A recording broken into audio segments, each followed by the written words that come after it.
Alhamdulillahirabbil alamin. Kami ucapkan jazakumullah khairan katsiran atas keluasan rezeki yang disisihkan. Mudah-mudahan senantiasa apa yang dikeluarkan oleh saudara hadirin wal hadirat sekalian menjadi tambahan sababiah, tambahan keberkahan bagi milik rezeki kita semuanya. Amin ya rabbal alamin. Jangan khawatir dengan kehabisan harta, karena orang yang bersedekah, berjariah sebetulnya bukan tengah menghabiskan harta, tapi dia sedang mentransfer ke rekeningnya sendiri untuk nanti diambil di akhirat nanti. Jadi insya Allah apa yang kita keluarkan saat ini juga akan kita petik hasilnya di akhirat nanti. Hadirin yang sangat kami muliakan, sebelum kita sama-sama mendengarkan nasihat dari guru kita Habib Husain bin Thaha Al-Habsyi, kami informasikan untuk putra-putri kami, anak-anak yatim yang insya Allah malam hari ini juga dilaksanakan momentum santunan yatim. Mohon maaf tidak dilaksanakan secara simbolis, apalagi sampai semuanya dipanggil ke depan. Kemarin sekedar informasi saja, kemarin Bang Husain sempat curhat sama saya masalah ini, terutama masalah santunan yatim. Saya bilang, Husain jangan kotorin acara santunan yatim dengan perkara-perkara yang bikin hilang keberkahan santunan yatimnya. Kadang begini, anak yatim diundang, diberikan amplop, kemudian tahan dulu, potong dulu, kemudian fotonya dipajang untuk pansos. Fotonya dipajang untuk pansos, dijual anak yatim, mukanya itu anak yatim untuk dia naikin dia punya rating. Wah, itu hina banget saya kalau begitu. Jangan. Kalau begitu bagaimana? Silakan. Kalau mau memang simbolis boleh, nggak apa-apa. Tapi kita lihat aja waktunya dulu. Kalau memang khawatir waktunya nanti terlalu larut atau mungkin acara tidak menjadi lebih simpel, udah anak yatim jamin aja mau Husain. Di mana? Ada ruangan di mana siapin untuk mereka. Jamin semuanya di situ. Dan jadi karena bukan apa, kalau seandainya kita sampai menyakiti aja sedikit terhadap mereka, ancamannya luar biasa. Rasulullah katakan dalam sabdanya dalam kitab Tabligh Filin karangan Imam Abdullah As-Samarqandi, innal yatima idza duriba ihtazza 'urshur rahmani li bukai. Anak yatim itu kalau seandainya ada yang menyakiti mereka, maka arasy Allah itu akan berguncang li bukaihi karena tangisan mereka. Sampai Allah bertanya kepada para malaikat, wahai para malaikatku, man abka alladhi ghayyartu abahu fi turab. Wahai malaikatku, man abka alladhi ghayyartu abahu fi turab. Siapa yang telah menyakiti, membikin tangisan anak-anak yang bapaknya telah aku tanam di bawah tanah? Siapa yang nyakitin tuh anak yatim sampai nangis? Aras sampai berguncang. Berguncangnya kenapa? Karena marah. Ibarat kata kalau kita ini marahnya sampai bergetar gitu ya. Gitu. Aras Allah itu berguncang karena marah ketika ada anak yatim yang disakiti sampai netesin air mata. Maka kata malaikat, Allahumma a'lam, hanya engkau ya Allah yang maha tahu. Rabbana la ilma lana, bagi kami tidak ada punya ilmu apa-apa, tidak punya pengetahuan apa-apa. Maka kata Allah, wahai para malaikat, ushidukum, aku saksikan di hadapan kalian semuanya, aku bersaksi di hadapan kalian semuanya, anna man aradahu fiyya fa'urdihi min indi yaumil qiyamah, bahwa bagi mereka yang memuaskan anak-anak yatim, yang memberikan perhatian sebesar-besarnya untuk anak yatim karena mengharapkan keridhaanku, fa'urdihi min indi yaumil qiyamah, maka aku kata Allah akan memberikan mereka kepuasan di hari kiamat nanti. Maka dari itu biarin Bang Husain silakan diatur aja ya. Di sini kita lanjutkan majelis ini kepada seluruh anak-anak. Nanti setelah beres ditutup dengan doa, silakan masuk menuju ruangan rumah Bang Husain ya. Di rumah Bang Husain silakan masuk ke sana, nanti Bang Husain serta sama panitia sudah mempersiapkan diri dengan segala fasilitasnya. Hadirin wal hadirat rahimakumullah, sama-sama kita duduk simpuh khusyuk, kita buka mata hati kita untuk sama-sama kita dengarkan untayan nasihat-nasihat agama, tausiah yang disampaikan oleh guru kita. Harus dengerin baik-baik karena beliau ini orang yang sangat luar biasa. Beliau ini salah satu anggota Avenger, punya kekuatan bisa mindahin awan seperti Mbak Rara gitu ya. Habis ini saya minta izin juga ya. Sama-sama kita dengarkan nasihat dari guru kita Fadilatul Ustaz Al-Habib Husain bin Thaha Al-Habsyi. Kepada beliau ikhlas ridhonya kami persilakan dengan segala hormat. Wan Fikih, Habib Husain belakangan ya. Iya siap. Kalau begitu saya mah pokoknya ngikutin baik ya. Saya ngikutin baik nih ya, saya ngikutin baik. Soalnya rangkaian susun acara yang disampaikan tadi sebetulnya memang pembicara harusnya semuanya berbicara. Cuma kata Bang Tiger, nyuruh gua gedang belum berani nyuruh. Ya ada berani saya sama guru kenalan ya. Minta ikhlas ridhonya guru kita dari Habib Fikri bin Ali Al-Haddad. Nasihatnya kami sangat nantikan, mudah-mudahan tentunya dengan harapan di ilmu yang berkah manfaat bagi kita semuanya. Kepada beliau kami persilakan dengan segala hormat. Assalamualaikum warahmatullahi ta'ala wabarakatuh. Alhamdulillah rabbil alamin wa bihi nasta'in wa ala umuri dunya waddin. Salatu wassalamu ala asrafil anbiya wal mursalin wa ala alihi wa sahbihi ajma'in. Allahumma salli wa sallim ala sayyidina Muhammad wa ala ali sayyidina Muhammad. Rabbi shrah li sadri wa yassir li amri wahlul 'uqdatam min lisani yafqahu qawli. Istadi Nabi Muhammadin sallallahu alaihi wasallam. Hadirin rahimakumullah, wabil khusus wal khusus di kehadapan Al-Faqir, para tuan-tuan guru, yaitu Al-Habib Husain bin Taha Al-Habsyi, Al-Habib Abu Zar bin Hasim Al-Habsyi, Al-Habib Faruq Al-Haddad, juga Ustaz Hasib Jarkasi ya, beliau ganteng luar biasa, tapi kalau dilihat pakai sedotan dari Jumunas, Masya Allah. Wabil khusus ini tuan guru Al-Faqir, di mana Al-Faqir belajar main sukul dengan beliau. Jadi jangan pulang colek Al-Faqir nih, bisa patah orang rusuk ya. Abang Rudi Anwar yang selaku pembina yaitu Persilatan PMS, hadirin rahimakumullah, juga bil khusus Sahibul Bait, penyambung daripada almarhum Ustaz Ahmad Yusuf Muhammad Husain. Ini adalah satu contoh, di mana contoh ini yang diajarkan oleh baginda Nabi besar Maulana Muhammad. Majlis ini sudah lama ibarat gelap sepi, tidak dibacakan daripada syair-syair pujian baginda Nabi besar Maulana Muhammad. Dengan adanya yaitu penerus daripada Ustaz Ahmad Yusuf, dan alhamdulillah Muhammad Husain dengan gembiranya beliau menginginkan majlis ini dibuka kembali, dan mudah-mudahan majlis ini tambah berkah. Mudah-mudahan antum semua bisa istiqomah, amin ya rabbal alamin. Shalawat wassalam tak lupa Al-Faqir aturkan kepada junjungan kita baginda Nabi besar Maulana Muhammad. Ini adalah satu contoh, di mana contoh ini kita diajarkan thalabul ilmi fardhatun ala kulli muslimina wal muslimat. Wajib bagi kalian laki dan perempuan itu menuntut ilmunya Allah Subhanahu wa taala, agar kita dapat rohani bimbingan daripada apa yang diajarkan oleh baginda Nabi besar Maulana Muhammad sallallahu alaihi wasallam. Jangan ngaku umat Nabi kalau enggak mau duduk di majlis ta'lim. Jangan ngaku dan jangan pernah bawa Nabi kalau ente enggak mau duduk di majlis ilmunya Allah Subhanahu wa taala. Jangan gemar dengan sholawat. Akhir zaman kita butuh ilmu ma'rifat yang bisa nuntun kita ke alam kubur dan bisa sampaikan kepada siapa? Idola kita. Siapa? Baginda Nabi besar Maulana Muhammad.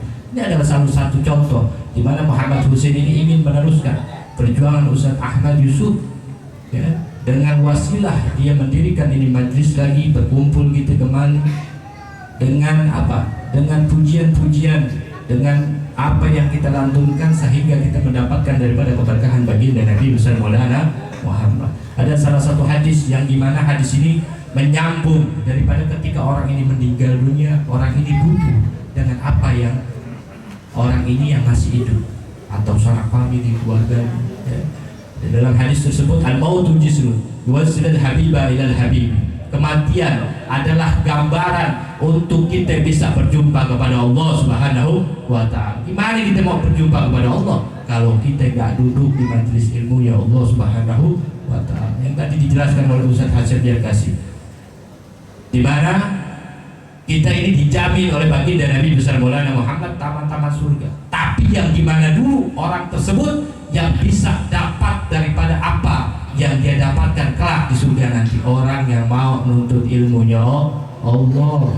Jangan cuma sholat tapi nggak ngaji, jangan cuma ngaji tapi nggak mau sholat. Ente orang-orang akhir zaman, orang-orang yang dinanti oleh baginda Nabi besar Maulana Muhammad. Tunjukkan sifat kepedulian kalian untuk baginda Nabi besar Maulana Muhammad. Kalau ente nggak punya, perjuangan buat Nabi, ngaji sholawat, itu nggak butuh. Yang dibutuhkan oleh kita ini adalah ma'rifat, ngaji, yang mana ngaji itu mengenal huruf alif, ba, ta yang diajarkan tadi ini. Ya, Al-Fadil punya keluarga Habib Faruk, beliau mengajarkan dari satu alif kita bisa mengenal huruf-huruf selanjutnya. Itu udah hampir mau punah. Gak ada yang mau ngajarin guru-guru kampung tentang huruf alif, ba, ta, sya. Malah pengen apa? Pengen belajar lebih kitab dulu, sedangkan huruf alifnya belum lurus, pengen loncat ke kitab. Itu orang-orang sekarang. Mungkin tadi dijelaskan di dalam saya itu saya misbahul zaman, di mana kita tinggal sekarang nih di akhir zaman.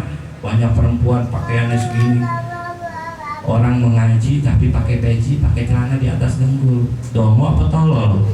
Tolol, ilmunya nggak dipakai.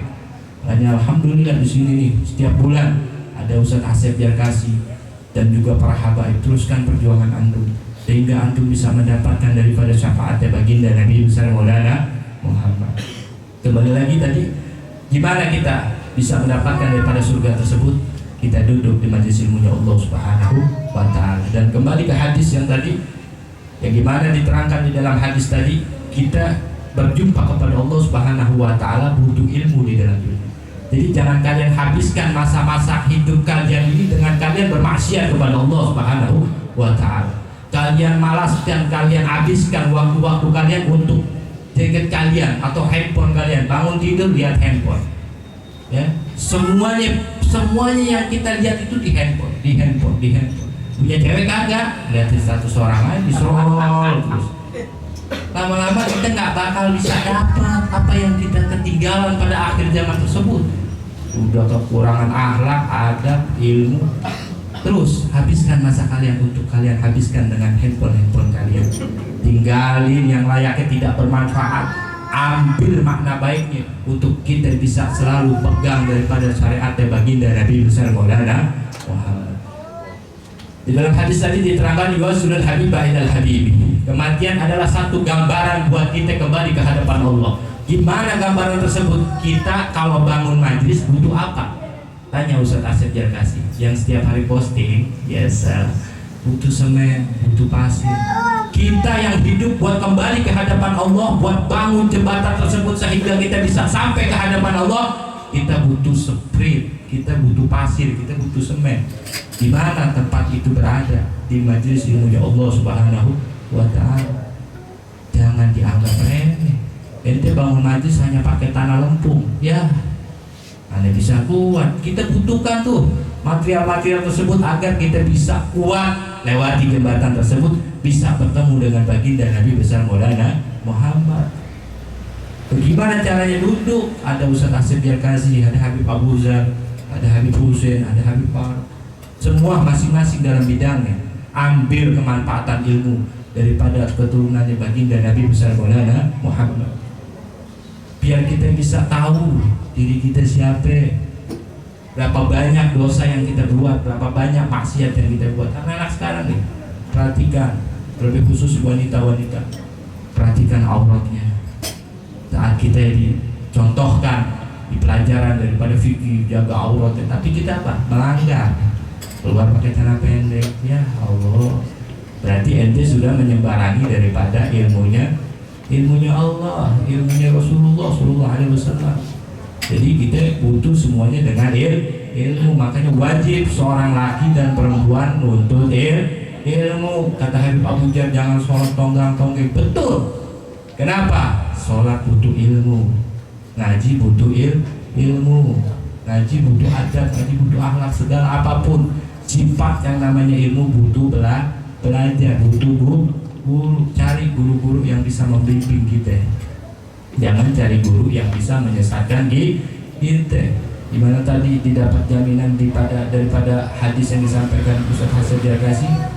Kejar terus biar kita dapat nikmat dari Allah. Apa? Surga. Memang Nabi Muhammad SAW, Nabi kita yang dijamin umatnya gak ada yang masuk neraka. Illa kecuali dia menjalankan apa yang sudah diturunkan oleh Allah melalui wasilah daripada baginda Nabi besar Maulana Muhammad. Jangan ngaji pengen buru-buru cepet deh, kayak pantat ada paku payung. Terus kelar ngaji pengen buru-buru pulang. Gimana mau dapat keberkahan? Apa yang ente dapatkan di dalam majelis? Kalau ente hanya pulang atas guru dapat pelajaran, penting diambil itu pelajaran, masuk kuping kanan, keluar majelis 1 langkah 3 langkah hilang. Ingat apa? ML. Ingat apaan tuh yang main judi itu? Hati-hati, gimana pikiran kita nggak putus, kurang kita nggak putus. Ente makan banyak duit haram, tabungan apa tuh yang main-main judi. Jangan tinggalin slot. Akhirnya apa? Allah buktikan ya, yang mana bukti itu nyata. Orang itu susah buat mendapatkan ilmu daripada apa yang diaruskan untuk kita pelajari.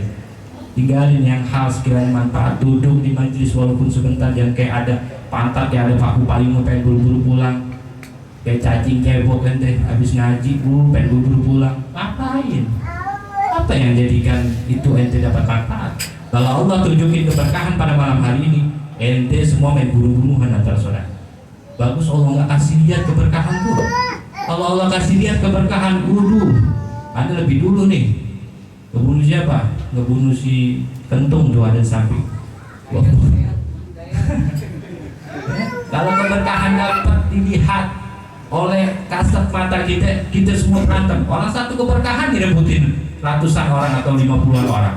Coba bayangin. Makanya Allah nggak kasih lihat tuh keberkahan tersebut, sehingga kita selalu terus istiqomah duduk di majelis, sehingga kita dapat bimbingan dari guru-guru kita, agar kita pulang nggak jadi sia-sia.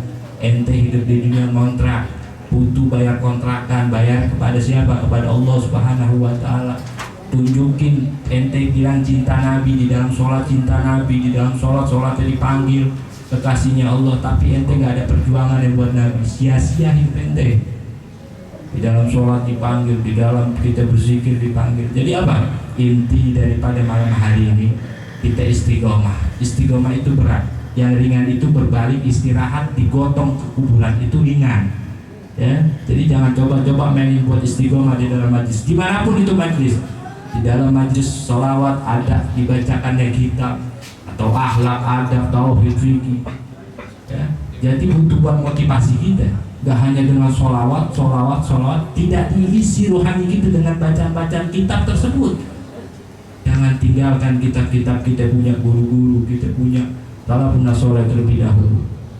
Makanya antum semua nih yang hadir pada malam ini, mudah-mudahan Allah berikan keberkahan, Allah berikan segala apa yang diniatkan pada malam hari ini kepada sahibul bait, kepada antum semua diijabah, dikabul oleh Allah Subhanahu wa Ta'ala. Amin ya rabbal alamin. Al-Fakir hanya menggantikan, tadi habis ganti ban nih para guru-guru kita, jadi Al-Fakir disuruh maju duluan ya, namanya ban serep, jadi butuh buat naikin. Ya Allah, mudah-mudahan Al-Fakir masih dalam tahapan belajar. Mohon maaf bila ada kesalahan kata ya, butuh dalam doa antum, bimbingan antum ya. Teruskan peristiqomahan antum di dalam majelis, di dalam perbuatan baik-baik antum. Teruskan ini perjuangan majelis Ustaz Ahmad Yusuf, yang mudah-mudahan beliau ini ditempatkan di sisi Allah bersama siapa? Bersama dagunya para habaib baginda Nabi besar Maulana Muhammad. Hadirin rahimakumullah, mungkin itu saja yang bisa Al-Fakir sampaikan. Mohon maaf tuan-tuan guru, Al-Fakir harus berangkat lagi ke Cibinong. Bertahan di sini karena ada tuan-tuan guru Al-Fakir, masih ada Alfa dalam mengajar, jadi mohon maaf, mohon ridho. Wabillahi taufiq wal hidayah. Assalamualaikum warahmatullahi wabarakatuh. Alhamdulillahirabbil alamin. Nasihat dalam banget nyampe ke hati ya. Apa yang disampaikan semua guru kita, disampaikan semua fikih, masuk jerap ke dalam hati. Insyaallah mudah-mudahan PR ke depan Allah jadikan kita orang-orang yang bisa mengambil berkah dan manfaat dari apa yang telah beliau sampaikan tadi. Amin ya rabbal alamin.